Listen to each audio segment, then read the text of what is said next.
Tamo ao vivo em estreia, bom dia, boa tarde, boa noite, não sei o horário que vocês estão assistindo aqui, mais um vídeo do Papo 10, eu tô Telé, estou aqui com o Afonso. Salve galera, sejam bem-vindos para mais um episódio do Papo 10 Podcast. Hoje estamos aí com o Wendel Waitman. Satisfação estar aqui com vocês, hein? Tava acompanhando lá no Instagram e agora eu tô aqui pessoalmente, hein? Que honra. Obrigado pelo convite, rapazes. É isso aí, vamos estar trocando ideia, só tem o apoio 10 do Pix. Você pode estar patrocinando o Papo 10 no e-mail rafaelnofodcast@gmail.com, tá na descrição. Faz o Pix aí pra ajudar na produção. Lembrando que os nossos episódios são sempre divididos por capítulos, aí os novos cortes, que fica melhor pra você querer acompanhar algum tema central, alguma coisa aí específica. É isso aí, parceria do Papo 10, Oficina Vapes, Pods Vapes e Juices, a fonte aqui em São Paulo. Papo e Fumaça, Papo 10 Podcast e Oficina Vapes. Coloca aí na sua mente, tá ligado? Essa parada, você gosta de um papo, de um podcast, né? Você gosta também de fazer uma fumaça durante o papo, né? Assistindo lá. Consuma também Pods, tá ligado? Que é a febre aí do momento. Tô aqui com o Vape Sul, tá ligado? Um modelo bem tradicional aí na cena dos pods, dos vapes, né? E é isso. Vape de qualidade, cartão deles aqui, certo? Esse aqui vai diretamente pro Wendel, tá ligado? Show. Pra ele consumir, né, lá e também divulgar pros amigos, né? Pra fortalecer aí a produção e o constante movimento. Exatamente, lembrando que os nossos episódios são sempre às terças, quintas e domingo às 7 horas da noite, hein? Pra você não perder aí nenhum episódio. E é isso, vamos pro papo. Uma coisa que eu me interessei muito, né, que você falou, foi que você toca violão. E eu sinto que hoje em dia as pessoas estão cada vez mais distantes, né, do instrumento musical. Das cordas, né? Das cordas, isso. Como que foi, tipo, pra você adquirir esse conhecimento? Você sempre gostou, assim, de instrumento musical, assim? Como que foi isso? Bom, a minha caminhada na música começou quando eu tinha uns 14 pros 15 anos. E na época, cara, quem levasse o violão pra escola era rei, né? Mandava em tudo, né? Tipo, era a atenção principal. E nessa época também tava muito em alta os acústicos da MTV. Então a minha vontade de aprender a tocar violão foi porque eu via os acústicos ali do Nirvana, do Charlie Brown, cara. Eu sei a ordem, assim, de cabo a rabo do acústico do Charlie Brown Jr. Bom. E aí tinha um brother na época de escola, o Rafa, e ele levava o violão e tocava as músicas do Nirvana, as músicas do Charlie Brown. E eu ver aquilo, assim, na minha frente, ver que aquilo, eu conseguiria fazer aqueles sons, aquilo chamou demais a minha atenção. Foi aí que eu comecei a gostar de violão, de música e tal. Aí meu pai tinha um violãozinho lá parado. Eu pegava o violãozinho, ficava tentando aprender sozinho, via que não dava em nada. Comprava revistinha, via algumas coisas na internet e fui aprendendo, né? Mas depois fui fazendo aula e aí foi dando certo, né? Porque Caminhada. naquela época não tinha, né, o celular, essa tecnologia ainda não é tão implementada assim, né, na vida das pessoas. Então o instrumento musical ali era meio que... minha mãe falava que, tipo, pegava um cara que tocava violão, fazia uma roda e ficava lá na resenha, né? Antigamente era mais ou menos assim, né, que eram as coisas. E bem nessa época... começou a surgir a internet de escada, né? Então, por exemplo, se eu queria aprender uma música na internet, cara, eu tinha que deixar o computador o dia inteiro ligado pra abrir uma página ali pra eu conseguir entender como tocaria aquela música. Mas depois que eu vi o Rafa tocando, cara, eu fiquei com uma vontade tão grande, assim, de aprender que... eu fui buscando informação, mas hoje em dia, que nem você falou, essa busca por aprender um instrumento musical, ela tá cada vez mais difícil, porque hoje em dia as músicas não são igual daquela época, né? Não tinha tanto recurso eletrônico igual tem hoje, né? Então, por isso que hoje a galera acho que tá indo mais pro lado da música eletrônica e esquecendo um pouquinho, assim, os instrumentos em si. Você sente que o violão é o objeto, assim, mais puro de socialização no mundo? Fazendo até um comparativo para entrar no contexto, por exemplo, o narguilé, né? Uma coisa totalmente no outro extremo, né, do violão, mas que também é um objeto de socialização, né? Só que o violão é puro, né? Uma coisa ali de instrumento, uma arte, né? Muito linda. Queria que você falasse um pouco aí sobre isso. Cara, você disse tudo. O violão, se a gente tá, por exemplo, aqui numa roda com, sei lá, 10 pessoas... Uma pessoa pegou o violão, puxou uns acordes ali, começou uma música popular, você vê que todo mundo ali é abraçado por aquele tipo de som, né? Então foi isso que me chamou a atenção naquela época. Que, tipo, ver a música de forma orgânica, ela parece que entra em você, assim, e te faz, tipo, querer ou tentar tocar aquele instrumento ou ficar vidrado ali. Então, hoje em dia, até nas casas de narguilé, cara, rola música ao vivo, né? Tem até uns camaradas músicos que tocam. E a galera abraça também. Então, que nem você falou, as duas formas de comunicação. Tanto narguilé quanto a música ao vivo, né? Eu digo que é puro também por, tipo, ser algo que não agride o seu corpo, sabe? Lá dentro do seu corpo, tipo, o narguilé vai pro pulmão e tal, essas coisas. E o violão, tipo, é um objeto indefeso, até ingênuo. Sabe? Então é muito louco esses objetos de socialização quando a gente pega pra ver, né? O que é interessante é que não é todo mundo que toca, né? Uhum. Não é todo mundo que tem o conhecimento ali de pegar um violão e tocar. Então isso também te diferencia de muitas pessoas, né? É uma arte, assim, bem interessante, né? De se saber, de se aprender, né? O lance do violão é que você tem que conquistar, né? Eu na época, eu já dei, que nem eu tava te falando antes de entrar no ar, né? Eu já trabalho e trabalhei com tudo que a música oferece pra dar dinheiro. Então, durante muito tempo, eu dei aula de violão. E eu costumo falar que o violão é igual a uma academia. Quando você vai o primeiro dia na academia, você vê, tipo, a galera mais forte lá treinando, você fala, caramba, eu quero ser igual esse cara, quero ter músculo, força. E você vê que o cara tá lá todo dia. Então, pra você chegar naquele nível, você tem que treinar todo dia. A mesma coisa quando algum iniciante vê alguém mais avançado tocando violão. Fala, pô, eu quero fazer o que esse cara faz. Só que também tem que treinar todo dia. É fortalecimento. Os dedos, aqui, ó. É uma guerra, né? Tanto da parte física com a parte mental. Você tem que controlar os seus movimentos e ganhar força, né? Adquirir uma musculatura para poder fazer aquele mesmo movimento. Igual como se fosse numa academia. Então, assim, os dois objetivos que são distantes, né? Academia e música, mas que tem uma mesma predisposição para você alcançar o objetivo. Então, para a pessoa aprender a tocar violão ou qualquer instrumento musical que seja, ela tem que ter a disciplina, né? Que é o principal. A vontade, claro, todo mundo vai ter, né? Mas tem que ter a disciplina. Porque se você já desiste, por exemplo, na primeira vez que você pega, fala, pô, tá doendo aqui o dedo e tal. Acho que não é pra mim. Então, aí você já perdeu o primeiro passo, que é a disciplina. Então, acho que pra você conquistar um espaço no instrumento, você tem que treinar todo dia. Sim. E o que você acha que representa, assim, aulas de canto, aulas de tocar algum instrumento, assim, sabe? Dessas como posso dizer, mini espaços, né, que ensinam, né, por mensalidade, enfim, por tudo meio que você paga uma mensalidade, né, a escola de canto, né, escola de música, isso. O que você acha que representa, assim, pra esse cenário, assim, dos jovens, né, e de quem quer aprender também, que é mais velho, enfim? O ensino de música, cara, pra mim tinha que ser ensinado desde o ensino fundamental, entendeu? Tanto ensino de música quanto aula por exemplo, de educação financeira tinha que ser já incluído ali no ensino fundamental. Porque quando você aprende qualquer tipo de instrumento musical, acho que te torna mais inteligente, te torna mais sábio, mais hábil para a vida, né? Então, uma escola de música, cara, eu recomendaria para qualquer pessoa. Todo tipo de pessoa tinha que aprender a tocar pelo menos um instrumento.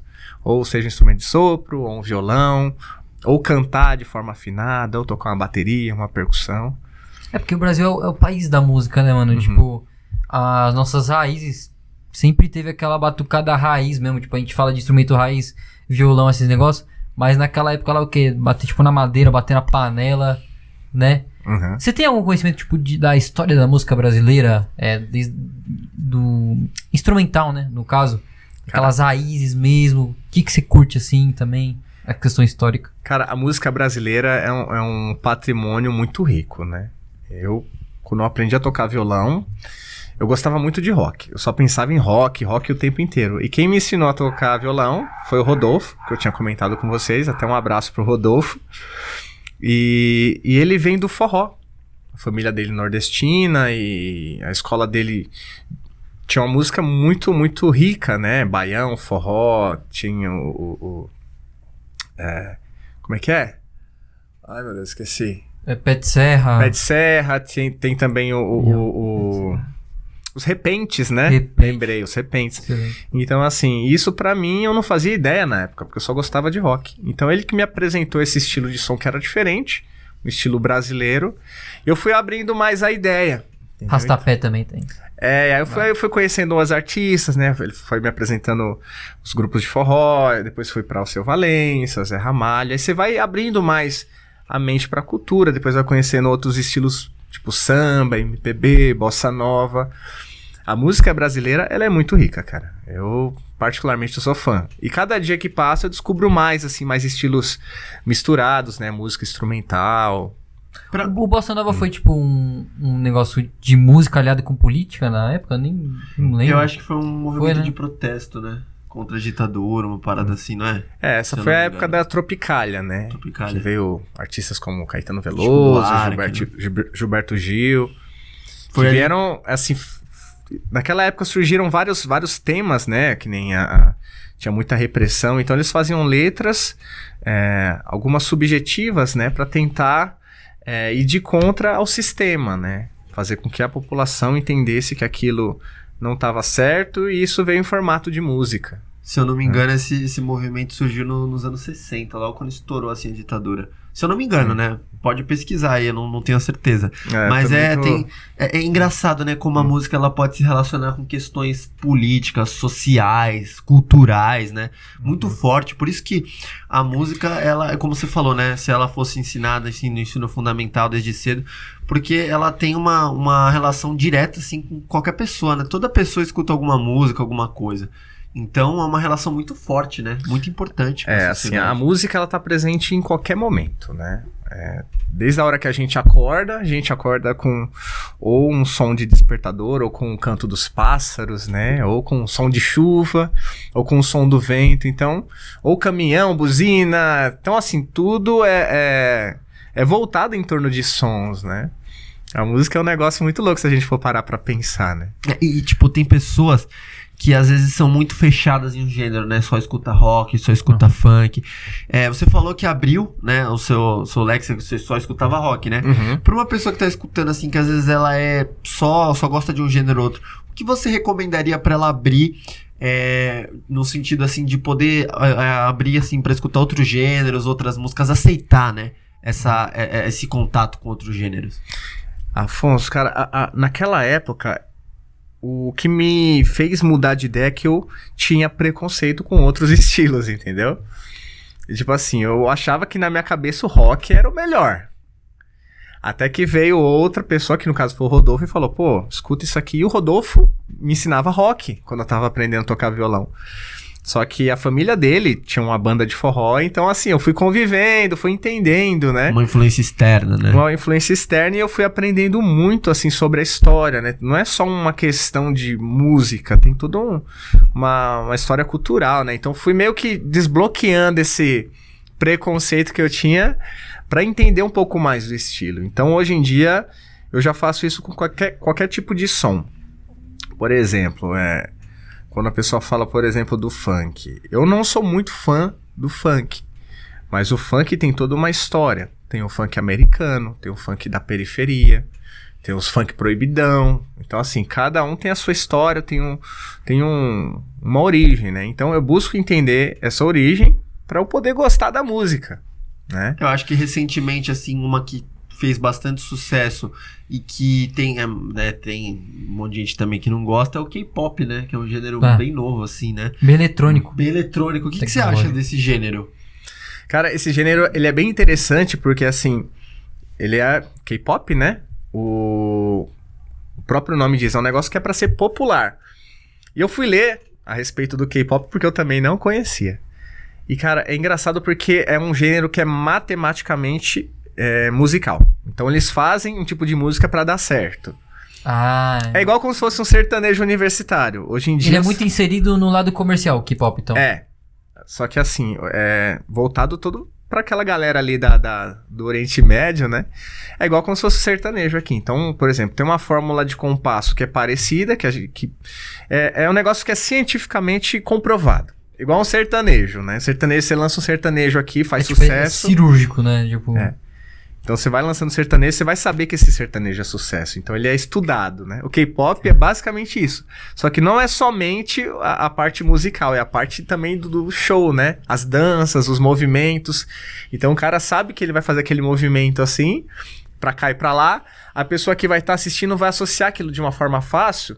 Ela vendo 1, 2 vezes já vai saber fazer o movimento. E é muito louco porque você falando isso, até abriu um leque assim na minha mente, que na época do K-pop que ele veio pro Brasil, assim, foi uma avalanche, assim, né? Um tsunami. Ninguém sabia o que era K-pop. E, tipo assim, foi tipo uma semana o desconhecimento, tipo, K-pop desconhecido. E a outra semana já, tipo, popularizado demais entre os jovens.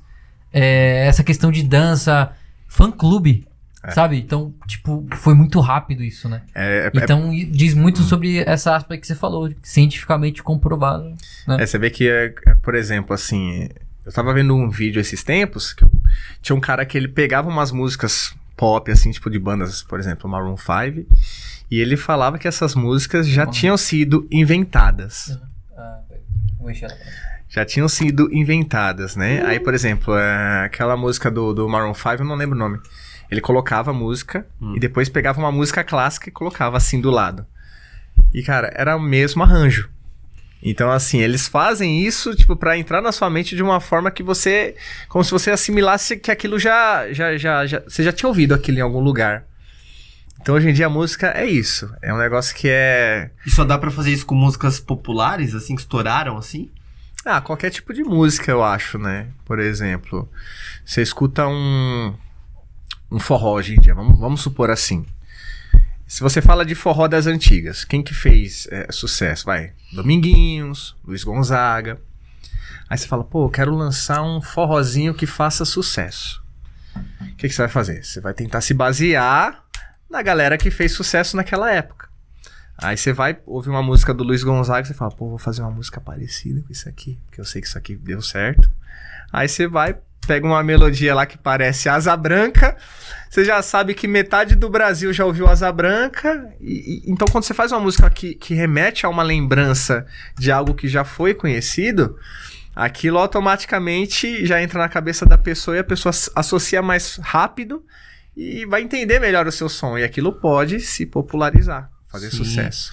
Então, é bom você pegar como referência, né, essas coisas. Por exemplo, eu me relaciono àquele beat lá que é o mesmo beat do Tim Maia do Racionais, que é O Homem na Estrada, e uma música esqueci o nome da música do Tim Maia, mas que é o mesmo som. E aí você ouvindo, você relaciona na hora. Então acho que isso daí tem um poder muito grande, né? Pra trazer as pessoas, pra fazer elas conhecerem, falar, já escutei essa música, mas ela tá em outro gênero ali. Então é bem interessante isso.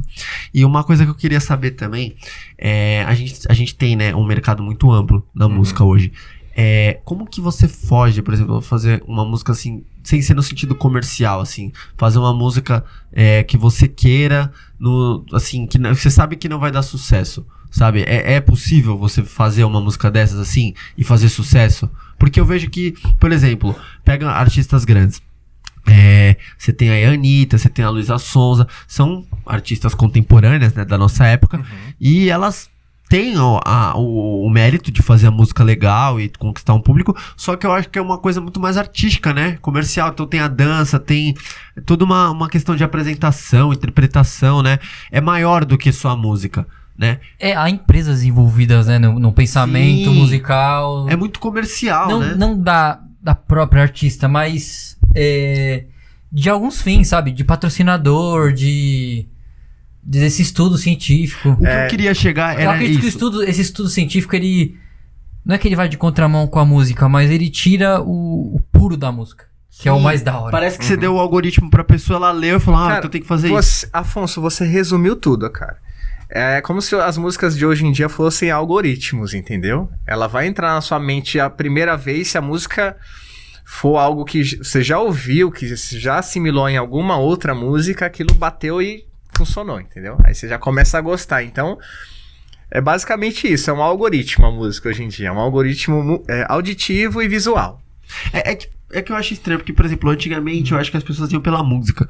Hoje eu acho que não é só por causa disso. Tem gente que tá lá pra ver a pessoa, pra ver a dança da pessoa, pra ver a performance da pessoa, a interação. Então tem mais coisas envolvidas, entendeu? A música, ela parece que hoje ela não é só a música, entendeu? Ela é... Você quer fazer música, você tem que comprar um pacote completo e você tem que relacionar com outras... Hoje tem publicidade, né? Pras músicas, pro artista, então... É real, tipo, muitas coisas ao redor ali da música, né? Sim. Do som. Mas eu acho que o mais importante na música é você estudar, assim, né? O básico, assim, né? Como você fazer música, como você tocar um instrumento, né? E você já deu curso, né? Você falou que deu curso, né? Como que foi isso daí?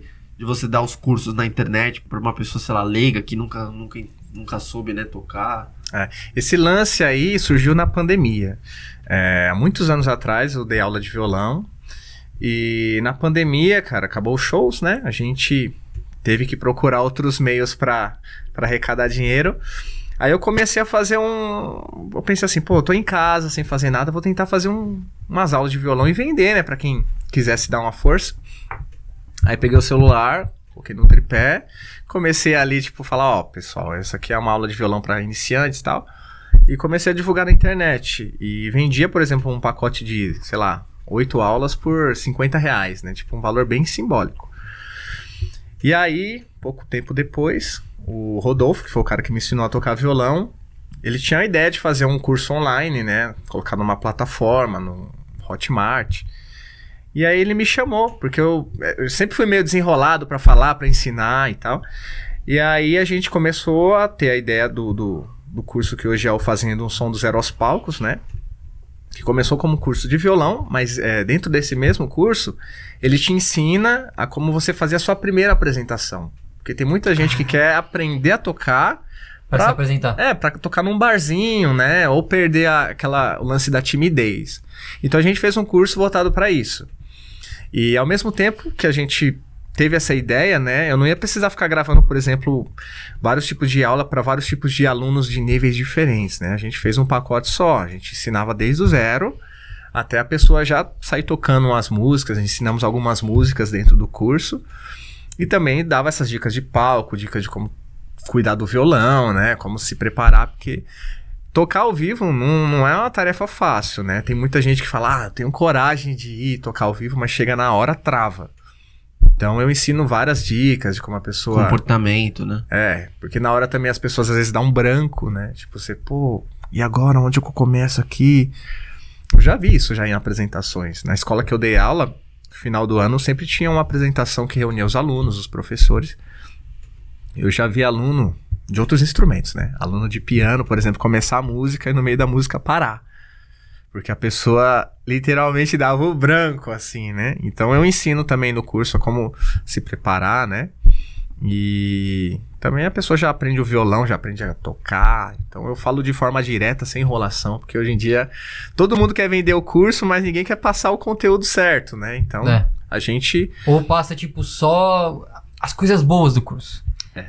Porque, tipo assim, é um curso. O curso demanda tempo. Tempo tem que ter paciência. Tempo também tem coisas duras que vai ter também do curso, né? Tipo, coisas que, sei lá, a pessoa não vai gostar, ou vai ser mais trabalhoso. Não, os caras, né? A publicidade tá muito assim, né? Ou vendem a promessa, né? Por exemplo. A promessa. Você não toca violão. Né? Aí você fala, vontade de tocar um violão. Aí você vê lá na sua timeline lá do Facebook ou do Instagram, aprenda a tocar violão em 5 dias. Aí você, cara, é o curso da minha vida. E na verdade não é isso. É que nem eu falei no começo aqui, que é igual uma academia. Você tem que treinar todo dia. Todos os dias, cara. Você não vai ficar forte, você não vai tocar muito se você não treinar. Então as pessoas desistem de tocar violão por causa disso. Porque não tem a constância e a disciplina. E o lance pra você dominar um instrumento musical é isso. Até os caras mais famosos, por exemplo, vamos falar aí do... sei lá, o Frejá.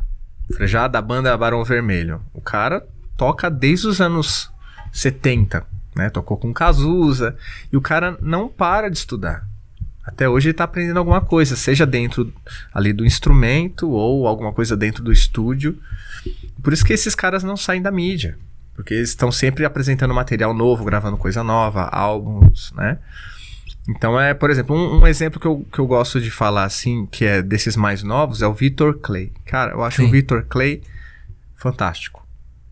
Porque ele tá sempre se renovando, né? Ele começou muito tocando o pop, né? Tipo, no violão, trazendo uma pegada bem popular mesmo. E hoje em dia, você vê que ele já mistura várias coisas. Eu tava vendo um vídeo dele tocando ao vivo, tocando uma música do um MC, cara, no violão, assim, meio reggae, meio... Então ele traz vários estilos, assim, isso é um aprendizado. Então a música é isso, cara, é disciplina, tá sempre se renovando pra tá bem no mercado, né, senão... Eu gosto bastante, assim, quando a gente entra aqui em alguns papos, falar do valor dos termos hoje, né? O valor do termo curso hoje é tipo, irrisório, né? Tipo, hoje... Curso virou uma palavra meio de chacota, né? Meio de nível baixo, né? Antes você fazer um curso, né? Você tinha todo um respeito, né? Um respeito, né? Pô, vou fazer um curso de música. Pô, vou fazer um curso de publicidade. Hoje parece que é só mais uma coisa assim. Vou fazer um curso. Por isso que hoje em dia... golpe, né? Exatamente. É tão difícil, cara. Porque muda muito, né? Algoritmo, essas coisas. E que nem você falou, a credibilidade baixou muito. Porque, por exemplo, tem muita gente vendendo curso achando que, tipo, vai ficar milionário da noite pro dia. E não é, cara. O negócio também é uma constância. Você tem que estar sempre fazendo material.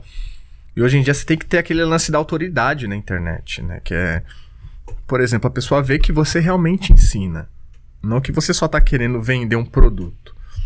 Então a gente, cara, quando vai postar alguma coisa, a gente sempre tenta colocar alguma coisa que agregue pra pessoa que tá aprendendo, ou a pessoa que quer ter vontade de tocar violão, né?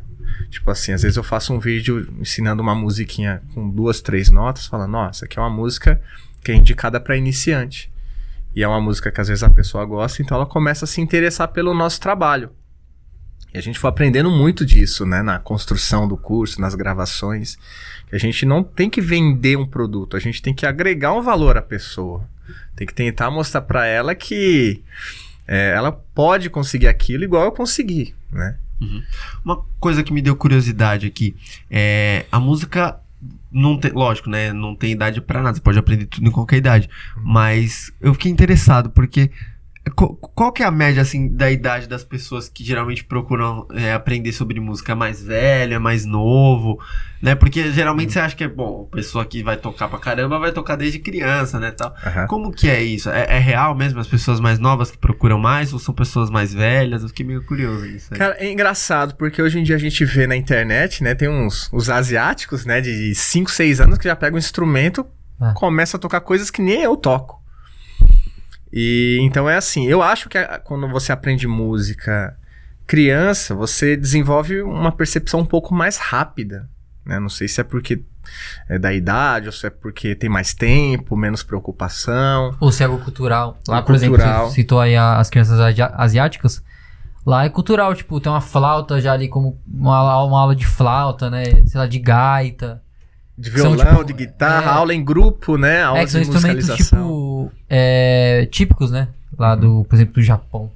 E a galera do Japão, em termos culturais, dá de 1000 a 0, né? No Brasil. Então, assim, por isso que eu te falei que toda a escola tinha que ter educação financeira, tinha que ter também aula sobre política e tinha que ter o lance da música já no primeiro nível que desse pra ensinar, né? Até algumas escolas têm, né? Mas geralmente são escolas particulares, né? Sim, isso é verdade. Isso tinha que ser mas no contexto que você ensina, que você faz o curso, geralmente são pessoas mais velhas ou mais novas, assim? Bom, agora voltando, né, nesse termo que eu sempre tô acabando fugindo um pouquinho, né? Geralmente as pessoas mais velhas têm um pouco de dificuldade na parte motora, né? Eles entendem o que eu quero passar, porém, às vezes, a musculatura, como já tá um pouco mais, assim... flácida, né? Envelhecida, parece que tá meio travada. A própria pessoa coloca isso como defeito, né? Tipo, é um movimento que ela nunca fez, né? Tipo, eu tenho 50 anos, eu não consigo, sabe? Ela cria um bloqueio. Eu falo, não, tem todo um exercício. Você vai treinando aqui o exercício de coordenação. É uma briga, né? Que nem eu falei, a princípio da parte mental com a física. Mas depois você vai ali treinando, vai se dedicando. Disciplina. É aquele lance, no primeiro momento você não consegue, cara. Não consegue. Você fala, puta, sou burro. Não consigo apertar uma casa aqui, outra aqui, sem, tipo, sair um som estranho. Mas é um treino, você vai treinando até ficar solto o movimento, né? E já teve pessoas muito mais velhas, assim, que seja... Já dei acho que eu não lembro o nome do aluno, mas eu tive um aluno que tinha mais ou menos uns 70 anos, cara. E aprendendo música.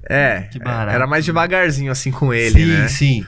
Mas, assim, ele tinha bastante vontade. E ele conseguiu evoluir? Tá? Evoluiu um pouco, não vou falar que evoluiu muito, não. Tem que falar a verdade, né? Senão o pessoal tá... Eu não vou mentir pro pessoal que tá em casa também, né? Mas geralmente a galera que pega mais rápido são os jovens, né? Tem mais espaço, né, pra aprender. Esse contexto que você falou da mentalidade com o físico, né, que você citou. Uhum. Por exemplo, a pessoa mais velha, ela tem a mentalidade, né, aguçada, né, tem a experiência, né, a disciplina, mas o físico já tá meio que, como pode dizer, capenga. Enquanto o jovem, ele tem a mentalidade ainda se criando, não tem essa experiência, mas o físico, né? O físico então assim, a mão tá mais solta, né? Os dedinhos aqui e tal. Mas vai muito também, viu? Porque tem jovem que também que fala que quer aprender, aí volta aquele início, né? Ah, eu quero, mas o cara não tem disciplina, né? Então, pra aprender um instrumento musical é disciplina e dedicação, cara. E como que você lida com esses dois perfis, assim, que eu falei? Desculpa, não, isso, não lembro. Tipo assim, do adulto, né? Da pessoa mais velha que tem experiência, mas o lado físico já tá meio que... já tá... Como posso dizer? Tá nivelado por baixo, né? Uhum. Enquanto, sei lá, o jovem, a criança, ela não tem essa experiência, não tem essa mentalidade formada, essa disciplina, mas tem fisicamente ali tudo, sabe, aflorado. Eu costumo dizer que são, por exemplo, são perfis diferentes e é uma aula diferente para cada, né? Eu não posso, por exemplo, ensinar do jeito que eu ensino a criança uma pessoa mais velha, né? Geralmente, eu vejo muito se a pessoa tá pegando rápido. Se ela tá pegando rápido, eu vou no ritmo dela. Se eu vejo que a pessoa tá com dificuldade em dominar os movimentos, aí a gente vai mais devagar, né? Não dá pra passar também, por exemplo, um exercício mais difícil pra uma pessoa que tá tendo dificuldade. Porque aí você acaba desanimando ela, né, e tal. Então a gente vai devagar. Por exemplo, o cara chega pra mim e fala, pô, professor, eu já toco um pouquinho, quero aprender isso aqui. Então ele já sabe o objetivo dele. Às vezes a pessoa mais velha fala, quero só aprender a tocar, sei lá, meu sertanejinho lá, minha moda de viola. Sim. Lá tocar uns acordes. Aí eu vou devagarzinho, entendeu? Cada perfil é diferente. Sim. Então, por exemplo, a galera mais velha, geralmente eles não têm um objetivo muito alto no instrumento. Eles querem só aprender a tocar uns acordes, uns ritmos. E você já lidou com perfis, assim, da pessoa que realmente gosta de música, tem paixão ali por estar no seu curso, e aquela pessoa ali que você não sente tanta convicção, que ela tá ali, que ela gosta? Qual que é essa diferença, assim, em questão da sua percepção? Bom, hoje em dia eu tô só com curso online, né? Então o curso online ele funciona diferente. A gente tem a plataforma para a pessoa acessar e aí a gente tem um canal no Telegram, né? Por exemplo, a pessoa comprou o curso, tá tudo no curso. Aí, por exemplo, tem uma determinada aula que ela tem dificuldade em fazer aquilo. Aí ela vai, chama a gente nesse grupo. É um grupo, tem o Rodolfo, né, que é meu parceiro no curso, e aí ela manda dúvida, ela fala, por exemplo, professor, eu não consegui montar esse acorde. Aí eu faço um vídeo explicativo falando, é isso aqui, você pode fazer isso, tal, e eu mostro de uma outra forma, tirando do contexto que tá na plataforma. Mas antigamente, cara, era tudo, assim, era bem mais fácil, né? No presencial eu digo, porque acho que online você não consegue perceber, tipo, se a pessoa realmente ela não quer, não tem paixão pela coisa, ela vai cortar, né? Tipo, já tá online, já tem uma dificuldade, mas tipo assim, quando você dava no curso no presencial, como que você percebia esses dois perfis de pessoas? Cara, sempre, cada pessoa é única, né? Tipo assim, a gente tá falando de idades, mas, por exemplo, tinha jovens também que era difícil de dar aula, cara. Tinha até um aluninho, cara, que eu fazia uns desafios com ele, eu falava assim, ele entendia tudo na hora que eu passava, fazia, aí na aula seguinte esquecia. Aí eu falava, caramba, cara, vamos fazer assim, se você na próxima aula me trazer isso aqui que eu te ensinei, que você já sabe tocar, eu te trago um bombom, um chocolate. Aí então você tinha que conquistar a pessoa pra fazer aquilo, entendeu? Então assim, o lance de trabalhar cada aluno de uma forma diferente era um negócio meu. Mas assim, tem várias escolas de música que trabalham um perfil pra todos, né? Eu acho que isso foi um diferencial meu, que agregou muito no curso que a gente montou, né? Porque assim, eu fiz um trabalho que pudesse atingir toda essa galera aí, tanto uma criança de 5 anos quanto uma pessoa de 50. Foi aquela metodologia certeira, né? Eu peguei essa minha experiência e trouxe pro curso, né? E o perfil de pessoa que, por exemplo, tá ali no seu curso, só que ela chega numa fase ali no momento do curso que ela tá perdendo a paixão. Ela tá perdendo a paixão, ou sei lá, ela tá com o nariz empinado, já tá, né, tipo, destratando o professor, né, tipo, com essa questão de ego, né? Ou essa pessoa que tá perdendo a paixão. Como que você reabilita ali ela psicologicamente pra ela continuar assim nos trilhos do curso? Olha, isso hoje em dia, cara, essa foi uma boa pergunta, porque na época que eu aprendi a tocar violão, cara, eu era apaixonado, assim, sabe, pelos acústicos da MTV. Então eu tava sempre vendo, todo dia. Eu assisti o acústico, eu queria tocar. Então a pessoa precisa de uma motivação também, ela tem que gostar muito de música. Ela tem que ter, por exemplo, uma música que ela goste muito. Por exemplo, eu quero tocar tal música do Legião. Então eu vou treinar até tocar tal música. Aí ela bateu aquele objetivo, aí ela, agora eu quero tocar tal música. Então ela tem que criar um objetivo também, porque se a pessoa falar que quer aprender e não, sabe, não tem interesse em realmente aprender, ter um objetivo de tocar, a pessoa realmente desanima. É um negócio que pelo curso online é difícil você manter, a pessoa tem que saber o que ela quer. Por exemplo, vocês aqui, vocês têm um podcast, vocês têm os objetivos de vocês. Mas tem gente que quer montar um podcast, mas não tem objetivo. Vou montar um podcast.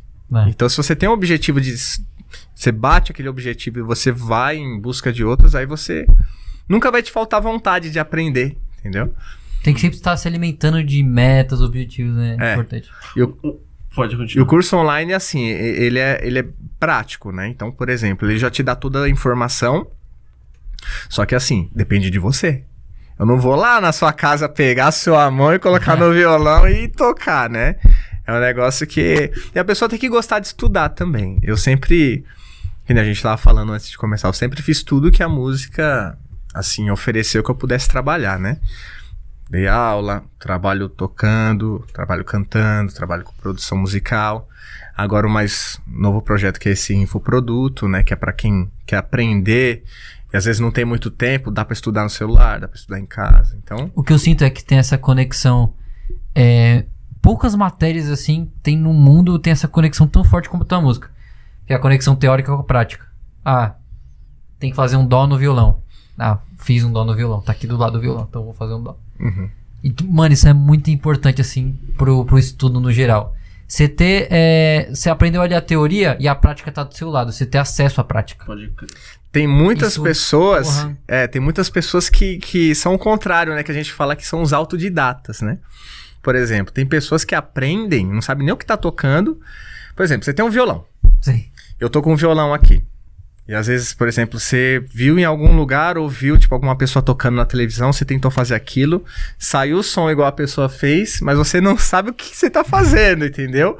Ou senão você começou a tocar umas melodias, né? Sem querer, né? Sem querer, porque... sem querer. Na sua cabeça, tipo, aquilo tá certo, mas você não sabe que nota ou que tipo de som que você tá fazendo, né? Então tem muitas pessoas que são assim. O estudo abre, né? Tipo assim, porque às vezes você não sabe o que você tá fazendo, só que aí você estuda, aí você entende o que você tá fazendo e proporciona você saber mais ainda. Então ramifica, né? Tipo...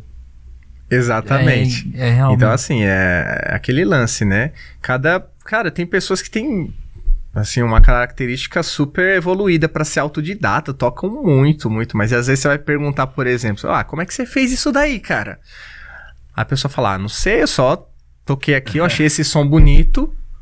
Isso até, por exemplo, tem muitas pessoas autodidatas em outros instrumentos, por exemplo, a bateria. A pessoa, por exemplo, fala, por exemplo, faz um som tipo tum, tá, tum, tum, pá, tum, pá, tum, tum, pá. Aí você pergunta, o que é o tum? O que é o pá? O que é o tss? Fala, não sei. Tem pessoas que não sabem o que é, mas sabem fazer o som, tipo tum, tss, pá, tss, tum, tss, pá.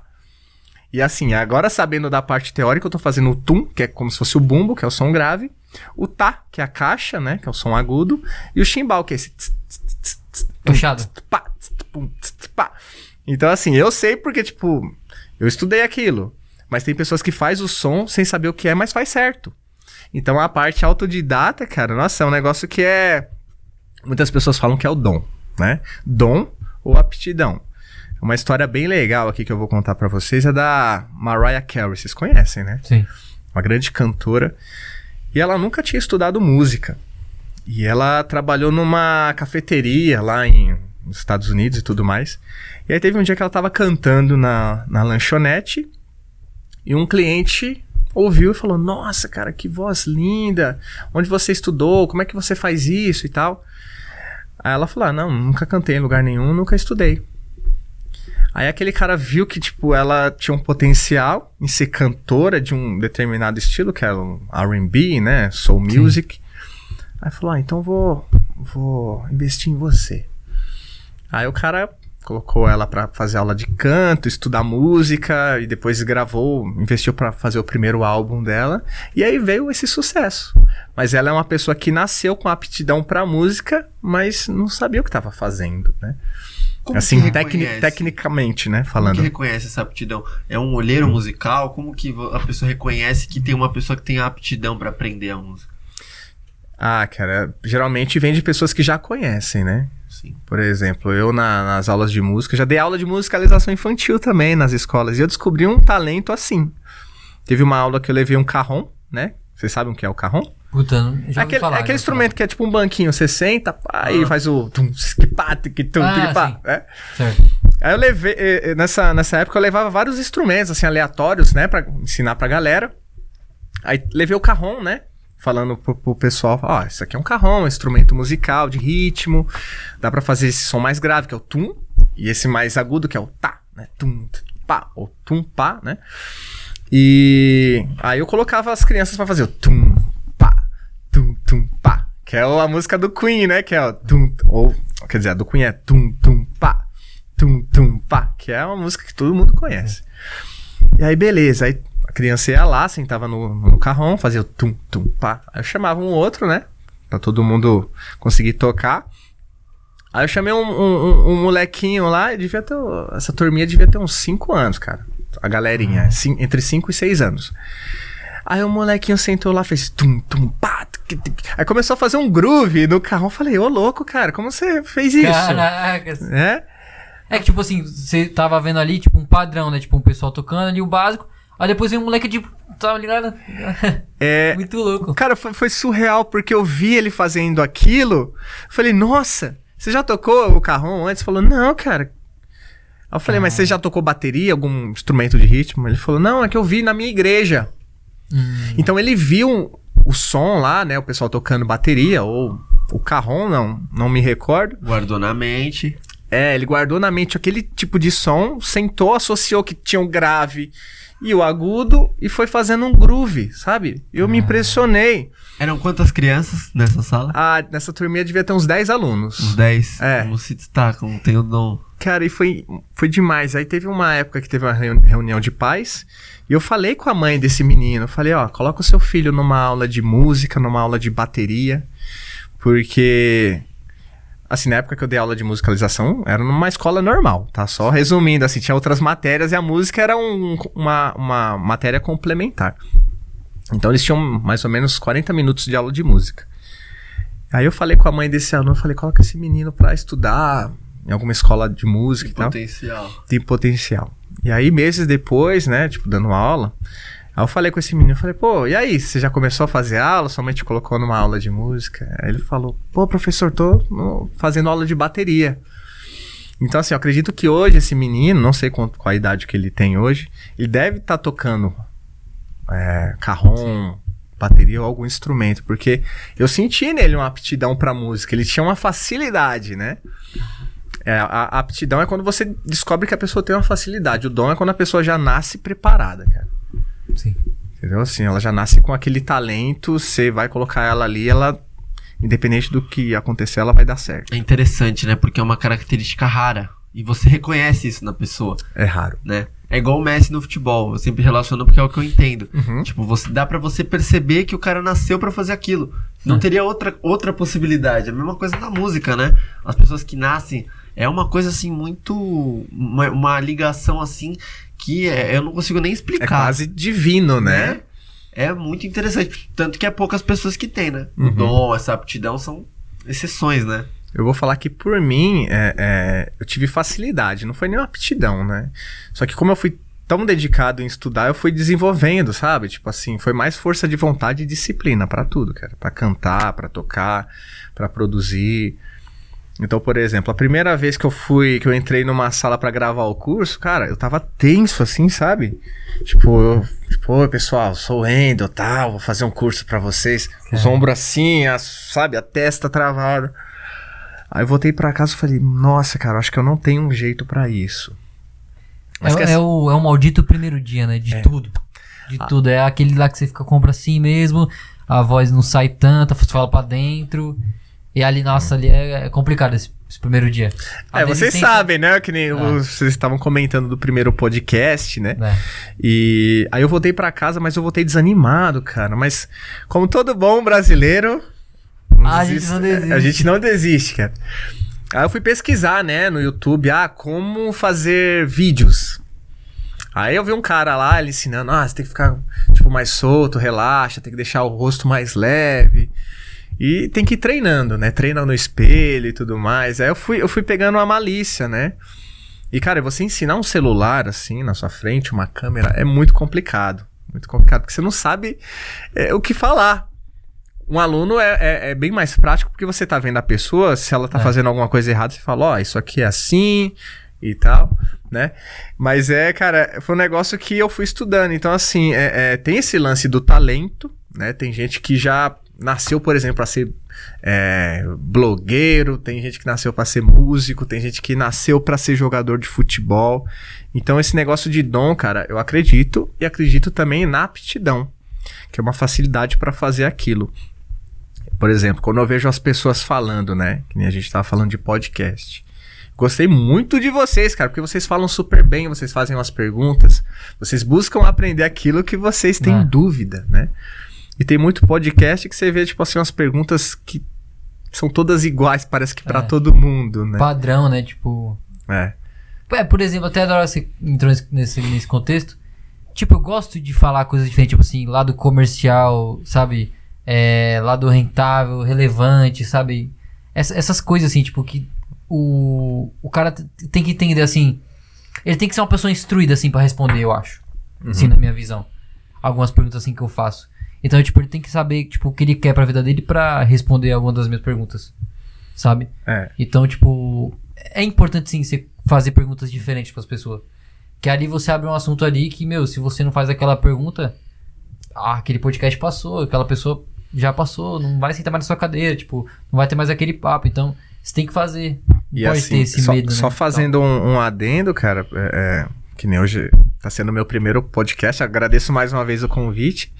Cara, você, fora aqui da parte que tá rolando a gravação, cara, é muito legal a ideia que vocês trocam, assim, sabe? Tipo, de adquirir o conhecimento. Cara, sim. É muito legal isso, né? E o podcast, ele é um aprendizado para ambas as partes, né? Eu tô aprendendo aqui com vocês também, né? Então, eu levo sempre isso pra vida, cara. De aprender, estudar, é o que eu recomendo pra toda a galera, né? É que o brasileiro em si... tem uma certa preguiça pra aprender, pra desenvolver as coisas, né? Cara, mas tudo na vida tem que estudar, tem que aprender, porque senão você não sai do lugar, né? O brasileiro, ele sempre quer a prática, né? Não quer a parte do estudo. Ele sempre quer meter a mão na massa ali, mas sem nenhum conhecimento, sabe? Aí ele quer a tentativa e erro. Ele não quer estudar pra depois ir tentando, ir errando. Não, ele quer ir botando a mão na massa, na prática e tentativa e erro e nunca vai dar certo. Sem saber uma aí parte ele quebra técnica. A cara, tenho que estudar. Pelo menos um pouquinho. Aí ele vai estudar um pouquinho, aí ele vai errar de novo. Tipo, eu sinto que o caminho das outras pessoas, das outras nacionalidades, é mais essa parada assim, tipo, metodologicamente. O estudo, aí vem a prática, tem a tentativa e erro, só que depois deslancha, né? Porque estudou antes. O brasileiro ele estuda no meio. Uma coisa que eu não lembro quem me falou, que o brasileiro, ele trava quando você fala a palavra dificuldade. Aí, tipo assim, a palavra dificuldade, você fala, putz, eu vou ter dificuldade, eu não vou. Eu não vou fazer porque é difícil. Se você trocar a palavra dificuldade por desafio, a palavra desafio te motiva a você vencer aquilo, né? Tipo, é um desafio pra mim. Então, assim, desde que eu ouvi esse conselho, eu falo, pô, cara, não é dificuldade, é um desafio. Eu vou tentar vencer esse desafio, porque aquilo te motiva. A palavra dificuldade faz o brasileiro desistir antes da hora. Então é engraçado, né? Até como é uma palavra que, se você só substitui por outra, você acaba mudando a sua forma de pensar, né? Então, por exemplo, se eu tenho dificuldade em aprender alguma coisa, porque eu não falo mais da dificuldade, eu falo, Sim. Vou transformar isso num desafio. E aí você acaba tendo mais garra e, tipo, se empenhando mais em resolver aquilo, né? E você não tira a dificuldade daquilo que você tá tentando passar, porque a dificuldade tá presente no desafio. Uhum. Só que a palavra desafio ela é muito mais agradável, né? Pra pessoa que tá recebendo essa palavra. Uhum. É muito interessante isso mesmo. E tipo assim, você fala que é um desafio, e aí a pessoa enfrenta a dificuldade, ela nem tá percebendo. Porque, tipo, é natural, sabe? Tá subliminar, né? Tá subliminar. Ótima observação. É interessantíssimo. Uma coisa que eu fiquei curioso também, você tem lá no seu @, né, do seu perfil, que você tem um home studio, né? E você também é produtor. Como que foi pra você adquirir? Porque eu acho que a produção, ela é uma parte, né, de quem entende de música, e que ela não é necessariamente você precisa saber pra fazer a música, 100% ali. Mas se você é produtor, você tem o conhecimento, né, mais do que o básico. Então, como que foi também pra você adquirir esses conhecimentos e, enfim, como que é esse mundo da produção também, musical? Olha, esse lance da produção, aí a gente volta lá em 2020, quando veio a pandemia. Eu sempre gostei muito de gravar, né? Eu sempre ia em estúdios, gravava tanto guitarra, violão, ou cantando. Só que aí 2020, cara, me fez repensar demais sobre a vida com a vinda da pandemia e tudo mais, porque a minha principal fonte de renda era os shows, né? Então acabou os shows, tava tudo incerto, eu tava em casa, eu ficava pensando, pô, quando vai voltar os trabalhos e tudo mais. E aí que veio a ideia de fazer as aulas de violão. E aí depois eu pensei, pô, eu tô em casa, eu posso aprender mais. E aí que veio a ideia da produção musical. Aí eu comecei a fazer alguns cursos, né, online, depois fiz um curso presencial que pra mim mudou assim patamar de gravação, porque eu aprendi tudo na prática. Fui num estúdio lá em São Bernardo e lá eu aprendi como posicionar microfone, como editar no computador, como entender como funciona uma sala de gravação. Então isso foi uma coisa boa que a pandemia trouxe pra mim. Ela me fez repensar que eu poderia fazer mais coisas além de tocar ao vivo. E aí eu comecei esse lance da produção musical. Então, assim, sempre tive curiosidade de gravar. Até gravei algumas coisas sozinho na pandemia. Só que para estudar profissionalmente, para eu produzir o meu som de uma melhor qualidade ou produzir algum artista, eu tive que desenrolar. Aí fui desenrolando em 2020, aí veio 2021, fiz mais cursos. Esse ano eu tô fazendo curso com o Paulo Anhaia, que foi o cara que mixou aí artistas...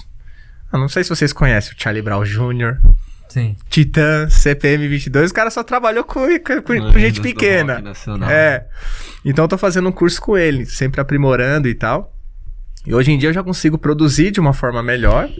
Eu até produzi alguns artistas lá do ABC, músicos assim que tocam na noite também. Já produziu bastante artistas lá? Alguns, porque assim minha caminhada ainda tá no começo, né? Eu não me considero um ótimo produtor ainda, porque eu tenho muitas coisas que eu não entendo e preciso estudar, e assim, é tudo aprimoramento. Mas, cara, o lance de produção é legal, porque é toda a parte técnica da música, né? Você tem que entender que a música são vários tipos de sons que você tem gravado ali, né, no computador, e você tem que encaixar todos esses sons numa sequência que soe bem pros seus ouvidos, sem que você pense assim, isso aqui tá ruim, isso aqui tá fora, isso aqui tá alto, isso aqui tá chiando, isso aqui tá com... a voz tá baixa, ou a voz tá muito alta, eu não consigo ouvir isso aqui. Então, entra toda essa parte da produção, né, você trabalhar uma música. E o quanto que importa, assim, a confiança que essas pessoas que você produziu e produz tem em você pra ser o produtor?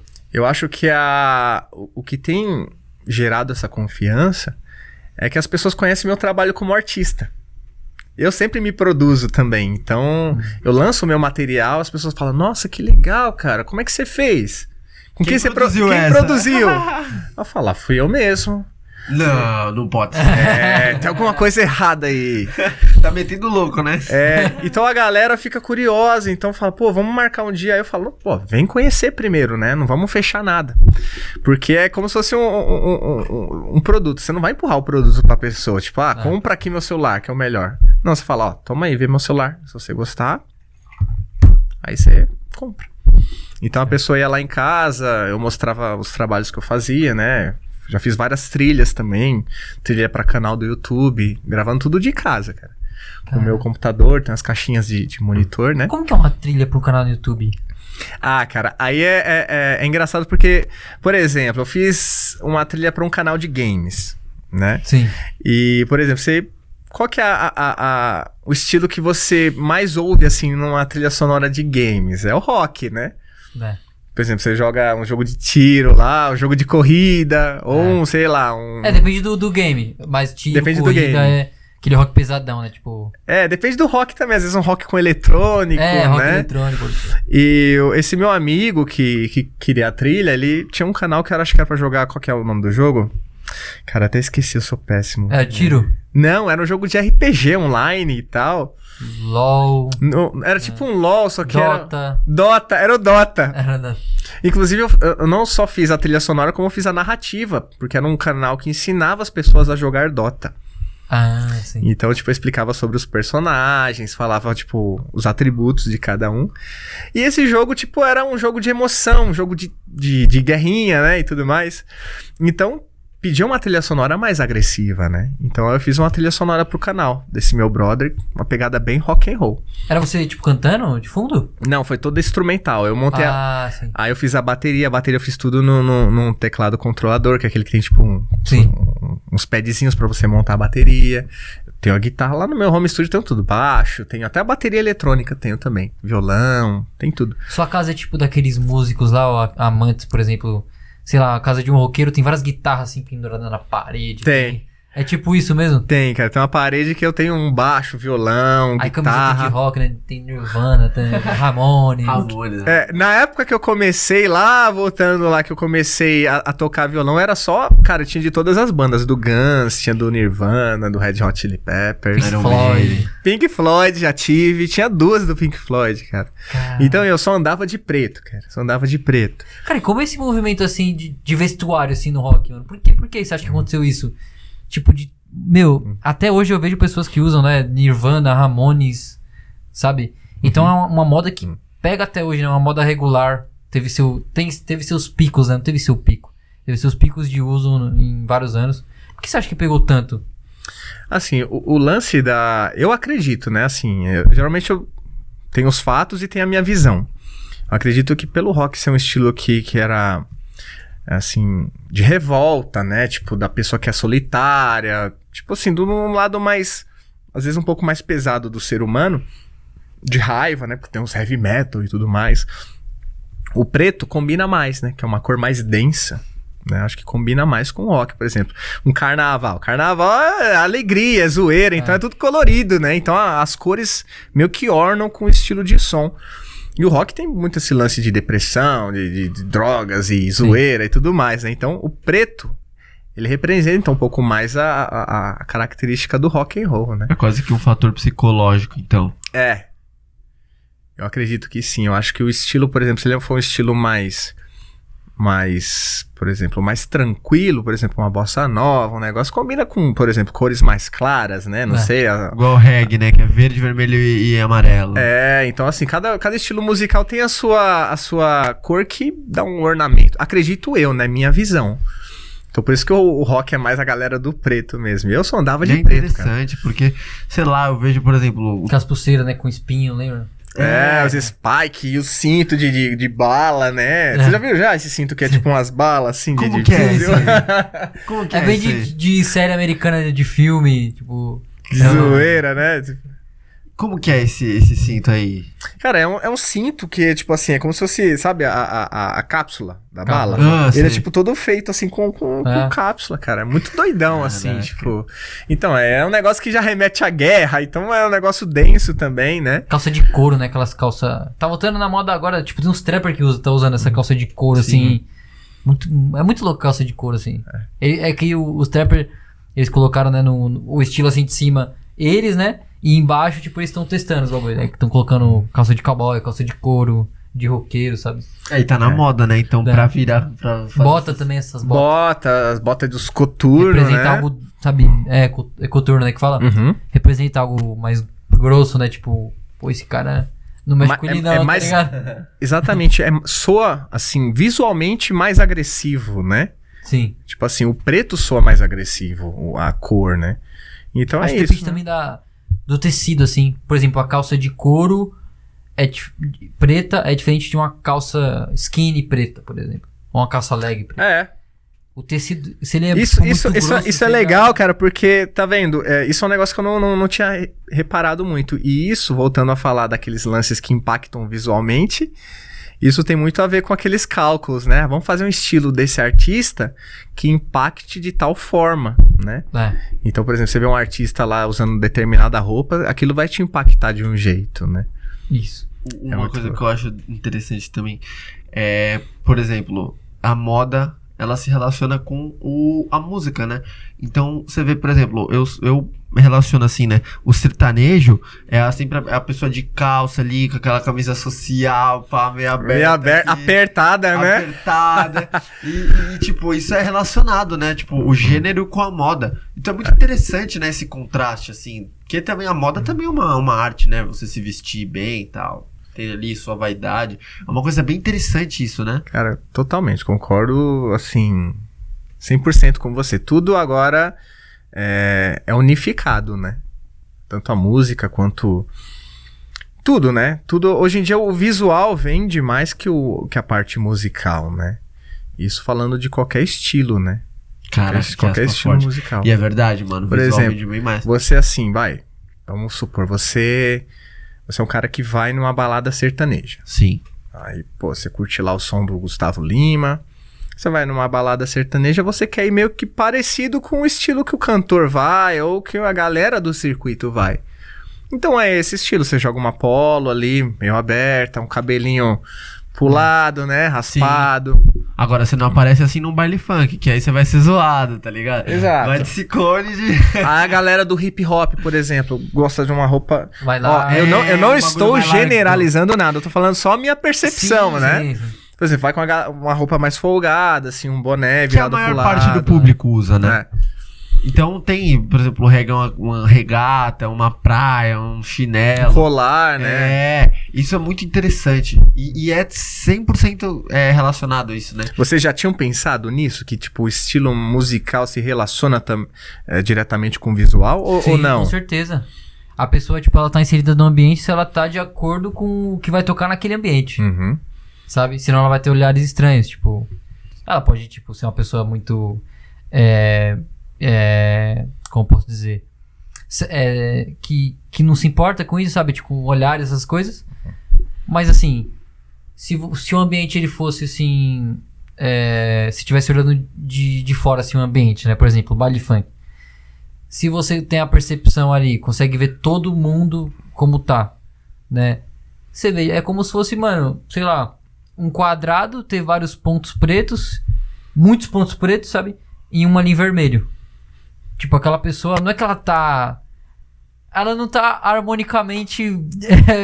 Combinando com... Ela tá visualmente... É o cara de terno no baile funk, né? Ela tá visualmente... alguma coisa... Não tem uma harmonia, não tem uma harmonia. Vermelho? Quem é essa menina de vermelho? Tô zoando. Ou não, a não ser que seja alguma coisa que impacte assim, tipo, visualmente pro lado positivo, né? Por exemplo, você vai numa balada e você vê, tipo, uma pessoa super bonita, mas, tipo, tá combinando ali, mas tá diferente, né? Sim. Tem muito disso também. E é legal, cara. Que eu acho que isso é uma coisa relacionada ao subconsciente da pessoa. Ela, indiretamente, ela relaciona já o gênero com um certo tipo de vestuário. Porque a harmonia, tipo, também é algo subjetivo, né? Por exemplo, essa pessoa que tá inserida ali no ambiente, tá totalmente fora ali dos padrões dos visual ali que tem que se ter, ela pode também não ligar, tipo, não se importar, tô aqui, tô curtindo, enfim. O problema é as pessoas em volta, sempre a questão visual. A questão visual, ela é alimentada pelo coletivo, né? Uhum. Não pela pessoa, mas pelo quem tá enxergando ela. Mas eu acredito que hoje em dia, cara, isso tá mudando um pouco, porque às vezes você vai num rolê, por exemplo, eu quando quero assistir um show, cara, eu não preciso mais ser obrigado a ir de preto, eu vou do jeito que eu quero. Sim. Então, por exemplo, assim, isso hoje em dia tá ficando mais expansivo, né? Isso, se você for pensar, isso é muito uma coisa do Brasil. Em outros lugares, assim, por exemplo, você vai em outros países, cara, é tudo a galera misturada mesmo.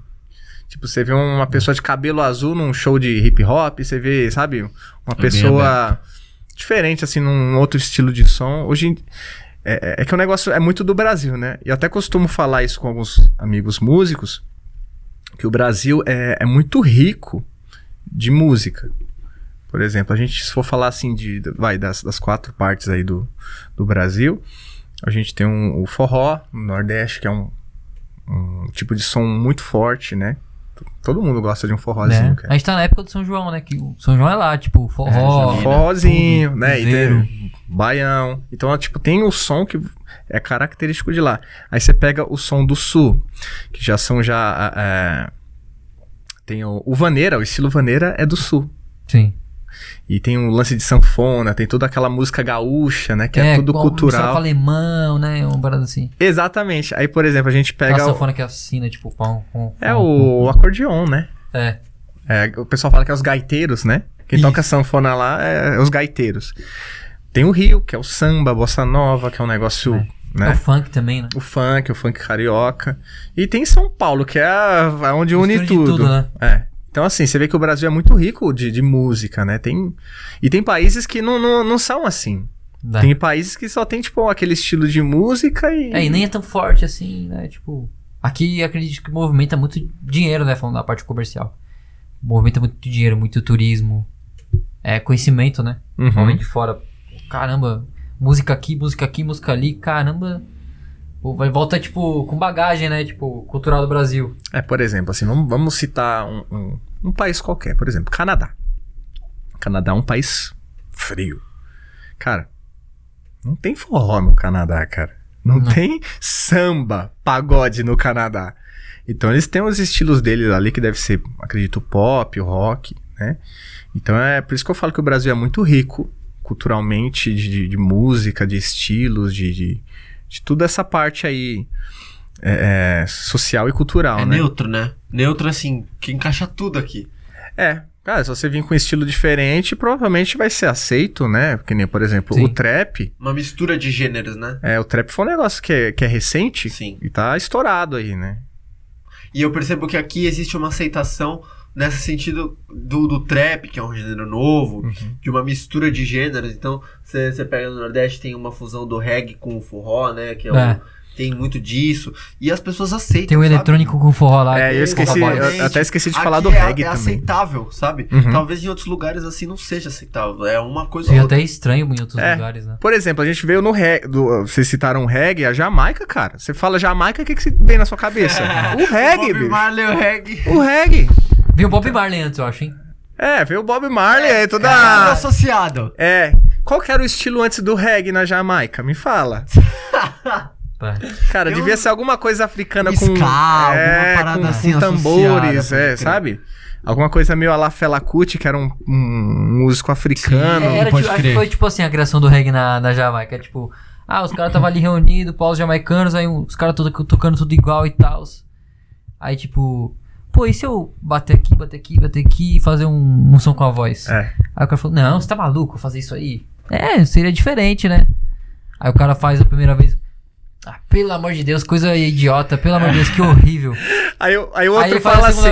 outro fala, não, então continua fazendo isso aí, faz esse batuque aí que eu vou fazer essa guitarra aqui no contra. Aí o cara...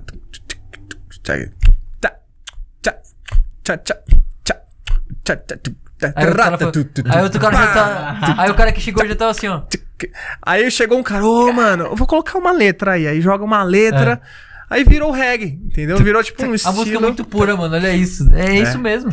Então você vê que Imagina assim... o samba aqui também, né? Cara, o samba já é como se fosse o jazz, assim. É um dos estilos musicais mais difíceis de serem tocados. Por exemplo, um americano não sabe tocar um samba. Assim como um brasileiro, cara, pra tocar um jazz, assim, tem que...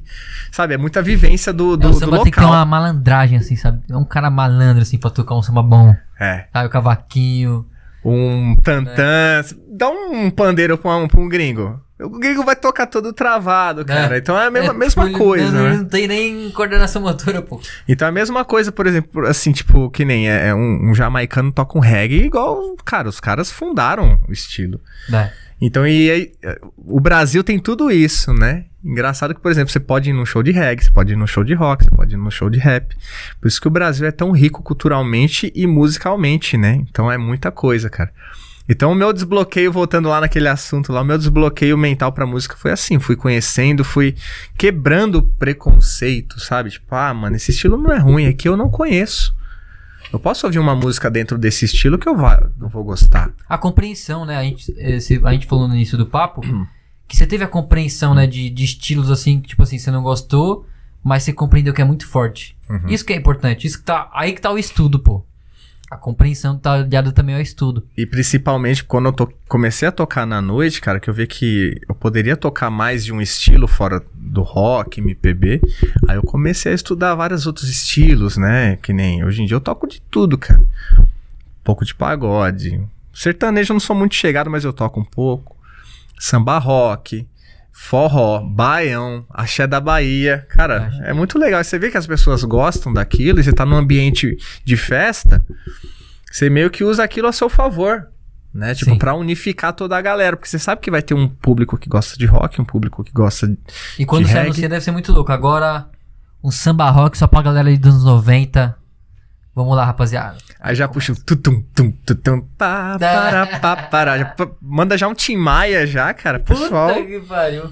Enche o barco. Não sei por que você se foi, quantas saudades eu senti. São músicas neutras, né? Tipo, você tá em qualquer ambiente, qualquer pessoa reconhece. Você tá num bar, você tá num casamento, você tá num evento, numa festa. A pessoa, ela escuta, ela sabe que música é, qual é o artista, como canta. Uhum. E aqui vai ter mais cobrança assim, se você, tipo, errar uma palavra, errar um tom ali. Ixi, cara, direto. Tudo É que vai ter assim. mais cobrança, Não, cobrança não, porque, por exemplo, se você tá num ambiente que é uma festa, onde tá todo mundo cantando, cara, a galera meio que abraça ali, vira tudo Sim. uma energia só.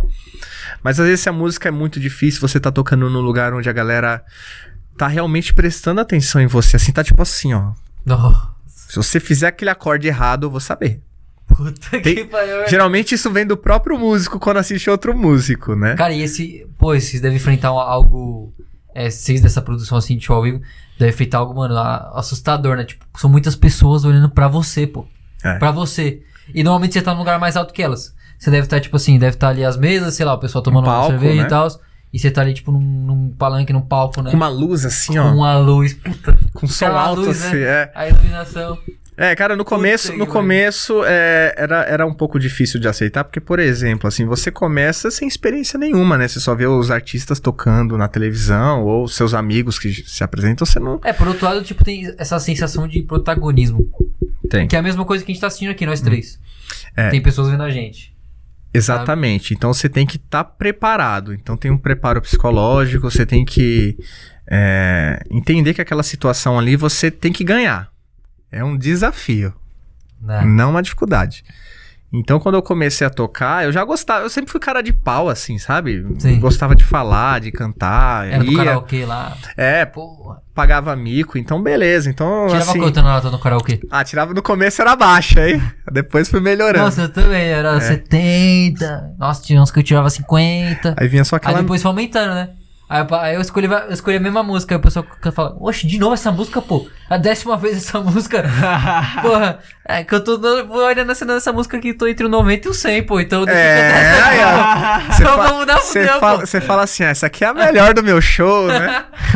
E aí, cara, os primeiros shows eram complicados, porque eu não entendia muito o que falar pro pessoal, assim, tipo, a pessoa tava ali me olhando, eu, tipo, mano, o que eu vou fazer, velho? Será que eu olho só pra baixo aqui, né?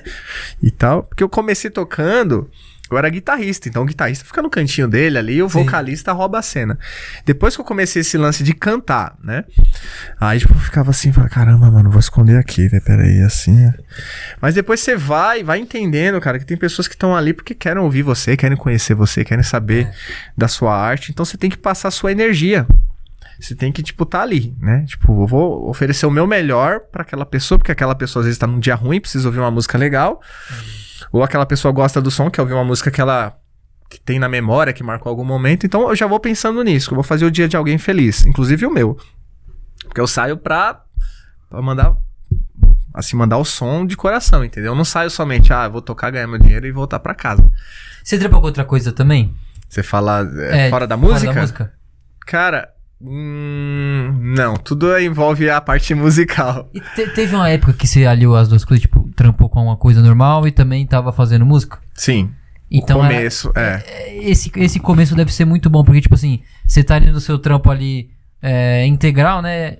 Aí vem a noite e você deve, tipo, tirar um peso assim, pô, meu momento agora. Cara, eu odiava. Tava sendo o momento, sei lá, do chefe ali da minha empresa, agora é o meu momento. Tudo que eu trabalhei fora da música eu nunca gostei muito, assim, cara. Eu sempre... mesmo, eu tinha um objetivo, assim, tudo que eu já trabalhei em metalúrgica, já trabalhei em empresa de plástico, meu primeiro trampo foi entregando panfleto, já trabalhei em loja de música, que inclusive eu não gostei, que, tipo, eu achava que ia ser da hora, né, pelo fato de você estar ali com instrumentos, mas não era. E trabalhei em shopping, já trabalhei em várias coisas, mas toda vez, cara, eu ficava pensando assim, nossa, eu tô aqui, mas eu não tô fazendo o que eu gosto, sabe? Então, tipo, aquilo me dava um desânimo. Eu pensava que eu poderia estar em casa fazendo música, tá compondo alguma coisa, ou, sei lá, tocando, tentando viver daquilo. Então, o primeiro passo foi quando eu trabalhei na metalúrgica, que aí eu tinha o final, era de segunda a sexta, e eu tinha sábado e domingo livre, né? Falei, pô, cara, eu não gosto desse trampo aqui, esse chefe aqui é chato pra caramba, tá, velho, sabe? E a hora demorava pra passar lá, cara. Eu trabalhava, acho que era umas 7, 8 horas por dia. Cara, parecia que eu tava trabalhando 24 horas por dia. E eu saía de lá morto. Porque quando você faz um negócio que você não gosta, você se cansa muito mais rápido. Você cansa em 10 minutos, né? Tipo... cara, quando você faz alguma coisa que você gosta, o tempo passa voando. E você tá feliz, você tá bem. Você não fica doente. E nessa empresa, eu ficava, mano, com gastrite, de estresse, sabe? Dor de cabeça, cansaço. Aí eu chegava em casa, que era o tempo que eu tinha pra curtir, por exemplo, um finalzinho de noite. Eu não tinha vontade de fazer nada, porque eu tava de saco cheio, cansado, encostava num canto, dormia, conseguia assistir um filme, uma série, nem nada. Aí eu pensei, pô, vou trabalhar então por enquanto de segunda a sexta, nessa firma, e tentar arranjar algum lugar pra eu dar aula, que eu sempre pensei em começar a dar aula. Eu tinha um planejamento de vida, vou dar aula e tocar na noite.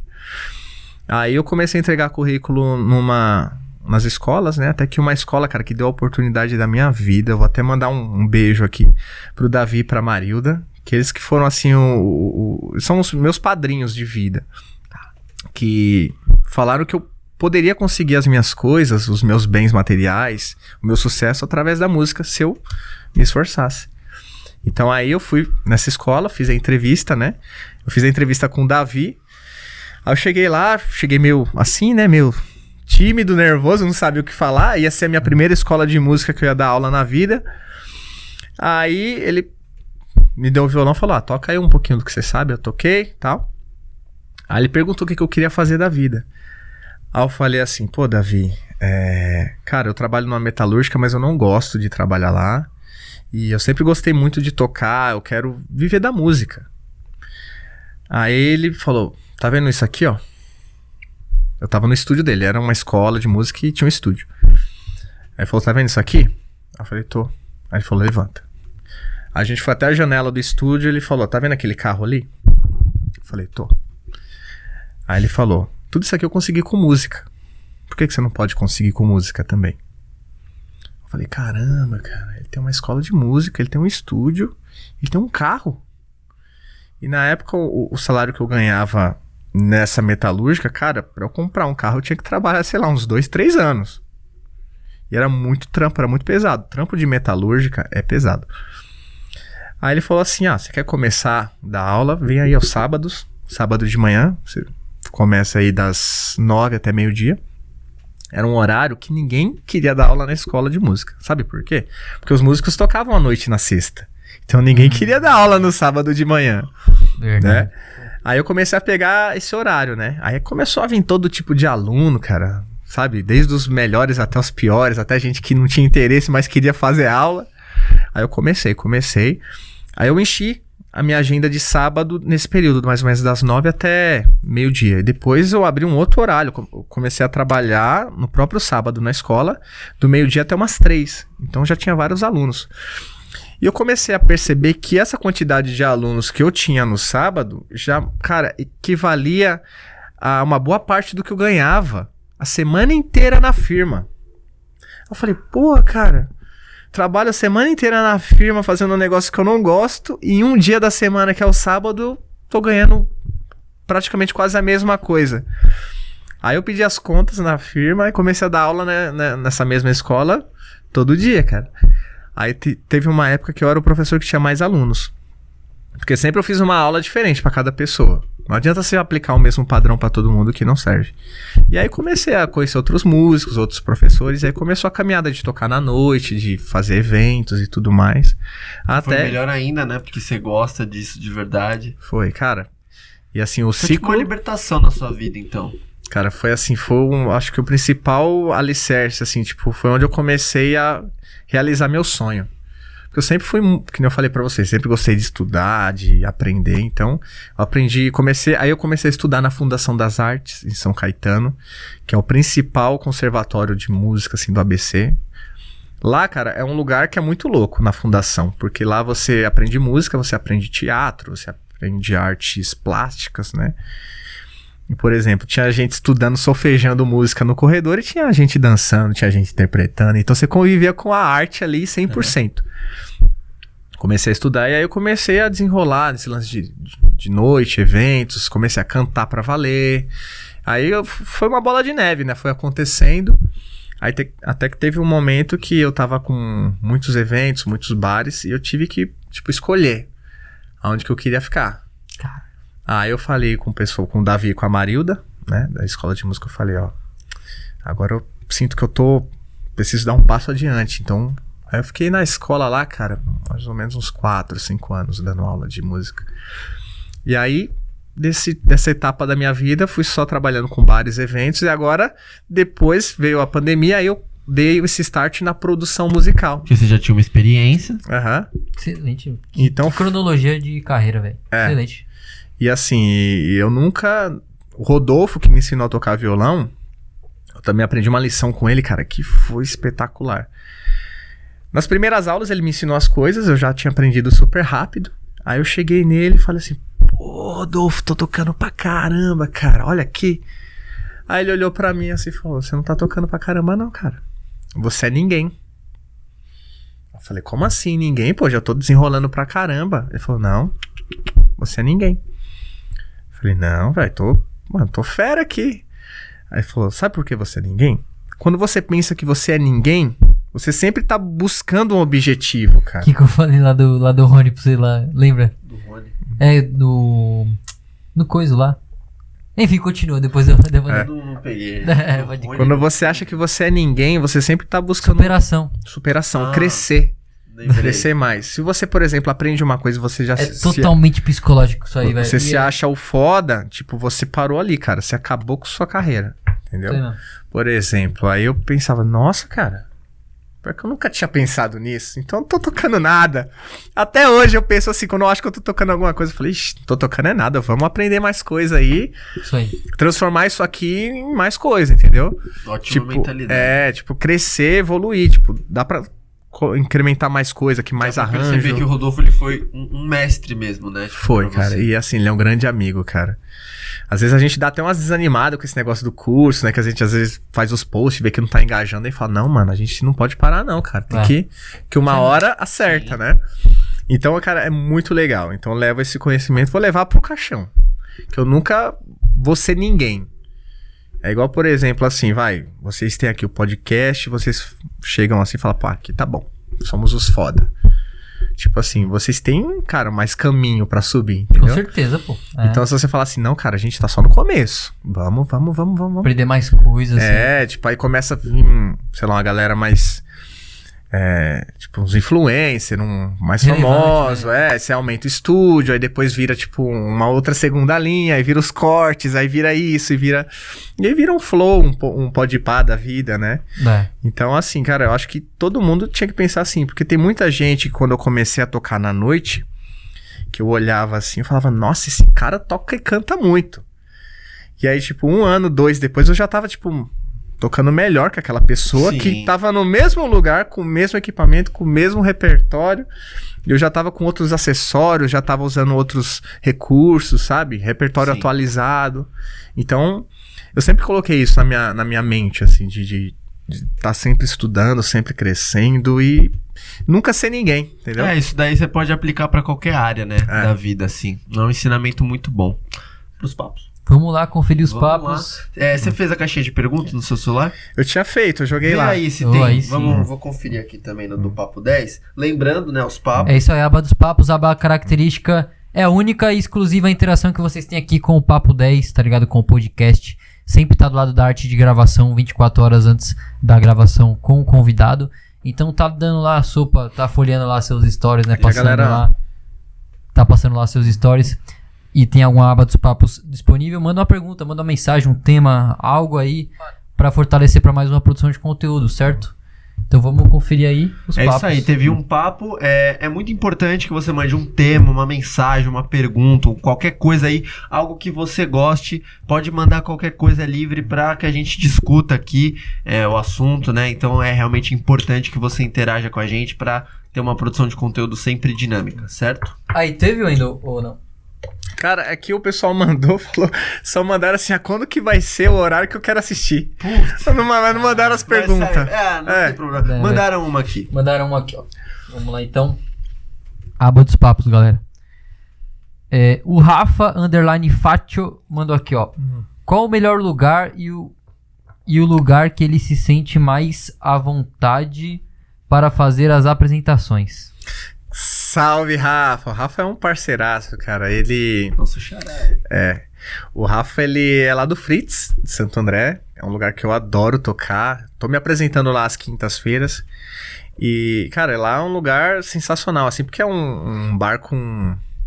É um restaurante, né? Com a temática de comida alemã, chopps alemães. Então é bem característico, assim. É bem legal, cara. Pra quem quer ter uma experiência... diferente, né, em termos culinários. Cara, toda quinta eu tô lá no Fritz. Entendi. É isso aí, vamos pros quadros finais? Vamos lá. Vamos lá, a aba característica aqui do Papo 10 também.